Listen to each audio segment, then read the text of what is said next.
تلاميذ المستوى السادس أن يقدموا لكم مسرحية بعنوان وطني الغالي. نرجو أن تنال إعجابكم وشكرا.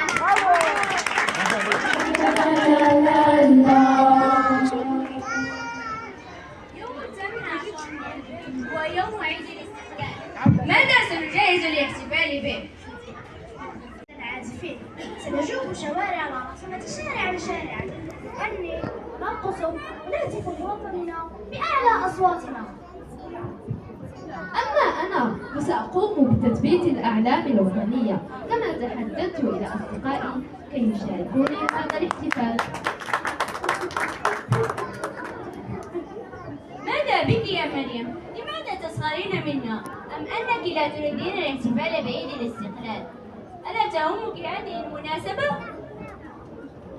لقد سمعت حواركم ولم يعجبني. وما الذي ماذا تقولين يا مريم؟ لن تشاركين في احتفالات بلدنا؟ ألم يعجبك حديثنا؟ ألست تحبين الوطن؟ إن هذا الاحتفال هو بمناسبة خروج المستعمر الظالم الذي أهلك شعبنا وجوعه لعقود من السنين. وقد قامت قوات المستعمر الظالم بقتل مئات بل آلاف من أجدادنا العظماء، ولولا تضحياتهم ونضالهم وصبرهم لما خرج المستعمر يجر أديال الخيبة. أبعد كل هذا ترفضين الاحتفال بعيد الاستقلال؟ هذا وطنك يا مريم، وطنك. ألا تفهمين؟ لولا الوطن لكنا مشردين من مكان لآخر.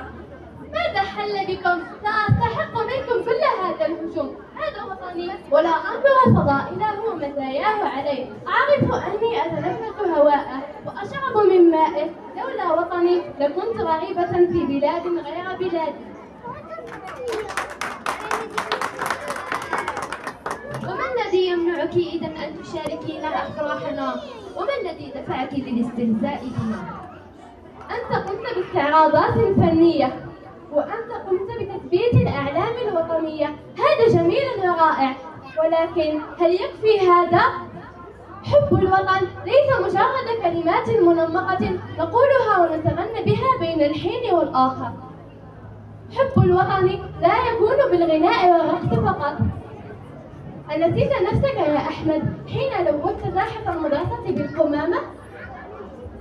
وأنت يا سالم فقد خربت أعشاش الطيور، أنسيت ذلك؟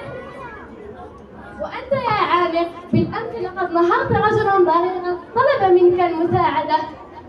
حب الوطن هو الاحترام المتبادل، هو التعاون بين الغني والفقير، هو الاجتهاد في طلب العلم، هو نظافة المحيط.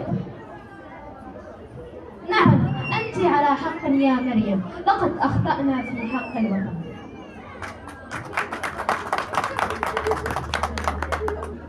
فعلا لو فكر السعيد في حزن جاره فهو قد عبر عن حبه للوطن.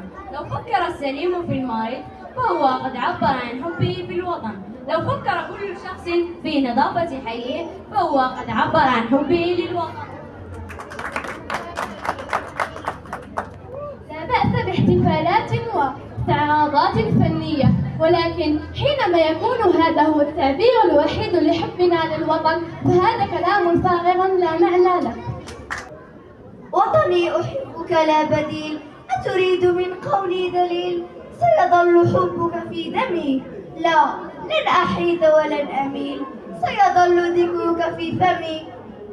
ووصيتي في كل جيل حب الوطن ليس عمل ثقيل. حب الوطن ودليل حبي يا بلادي سيشهد به الزمن الطويل. فأنا أعمل صابرة لأحقق الهدف النبيل. عمري سأعمل صابرة.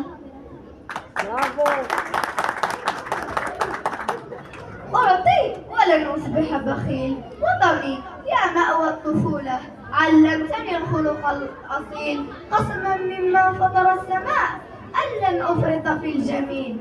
فأنا السلاح المنفجر في وجه ساقط أو دخيل، وأنا اللهيب المشتعل لكل دخيل أو عميل. سأكون سيفا قاطعا. فأنا لست بخيل عن وطني. فأنا ناصحة مؤتمنة لكل من عشق الرحيل.